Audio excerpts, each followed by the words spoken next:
கார்த்திக் சுப்பராஜ் இயக்கும் தெலுங்கு படம். எவ்வித சினிமா அனுபவமும் இல்லாம பீட்சா படத்தை இயக்குன கார்த்திக் சுப்பராஜ் அந்த படத்தோட வெற்றிக்கு பிறகு வெற்றி பட இயக்குனரா ஆனாரு.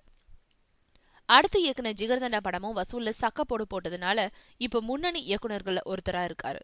3வது படமா இப்போ இறைவின்ற படத்தை இயக்கிட்டு இருக்காரு கார்த்திக் சுப்பராஜ். விஜய் சேதுபதி, எஸ்.ஜே. சூர்யா, பாபி சிம்ஹா, அஞ்சலி உள்ளிட்ட பலர் நடிச்சிருக்கும் இறைவி படத்தை சி.வி. குமார் தயாரிச்சிருக்காரு. இந்த படத்தோட படப்பிடிப்பு முடிவடைஞ்சிடுச்சு. இப்போ மும்முரமா இறுதிக்கட்ட பணிகள் நடந்துட்டு இருக்கு. இறைவி படத்தோட ஃபர்ஸ்ட் லுக் வெளியான நிலையில பிப்ரவரி கடைசி வாரம் இல்லனா மார்ச் முதல் வாரம் இறைவி படம் வெளியாக இருக்கு. இந்த படத்தை தொடர்ந்து விஜய் வச்சு இயக்குறாருன்னு சொல்லப்பட்டது. இப்போ கார்த்திக் சுப்பராஜோட அடுத்த படம் பத்தி புதிய தகவல் அடிப்படுது. அவரோட அடுத்த படம் தமிழ் படம் இல்லையா, தெலுங்கு படத்தை இயக்க இருக்காராம். தெலுங்குல மார்க்கெட் இருக்கிறதுனால லாரன்ஸ நாயகனா வச்சு இயக்க பேச்சுவார்த்தை நடத்திட்டு இருக்காராம் கார்த்திக் சுப்பராஜ். இந்த படத்தை தெலுங்கு பட தயாரிப்பாளர் ஒருத்தர் தயாரிக்க இருக்கிறதாகவும் தகவல். தெலுங்குல தயாரிக்கப்பட்டாலும் தமிழ்ல டப் செஞ்சு இரு மொழிகள்லயும் வெளியிட திட்டமிட்டிருக்காங்களாம்.